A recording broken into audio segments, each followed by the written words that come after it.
Hi అండి. భోజనాలు చేసేసారా? చేస్తున్నారా? నేను భోజనం చేయటానికి వచ్చాను.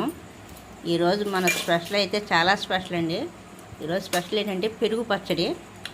పెరుగు పచ్చడి నాకు చేయటం రాక చాలామంది అడిగాను. పెరుగు పచ్చడి ఎలా చేయాలని చాలామంది రకరకాలుగా చెప్పారు. నేను సొంతంగా ఏం చేశానంటే చాలా రకాలుగా చెబుతున్నారులేని గూగుల్లో సెర్చ్ చేశాను. గూగుల్లో సెర్చ్ చేస్తే పెరుగు పచ్చడి ఎలా చేయాలో తెలిసిపోయింది. కష్టపడి ఈరోజు చేసాను. పెరుగు పచ్చడి చేసాను. ఇదిగోండి పెరుగు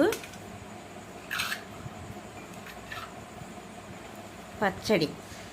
పెరుగు పచ్చడి చూసారు ఎంత ఈజీగా చేశానో. గూగుల్లో సెర్చ్ చేసి నేర్చుకున్నానండి పెరుగు పచ్చడి చేయటం. నాకు ఈ 2 వంటలు బాగా వచ్చు. ఒకటి పెరుగు బాగా వండుతాను, మజ్జిగ బాగా కాస్తాను అనమాట. ఈ 2 వంటలు అయితే బాగా వచ్చు. సరేనండి, బాయ్. పెరుగు పచ్చడితో భోంచేస్తాను.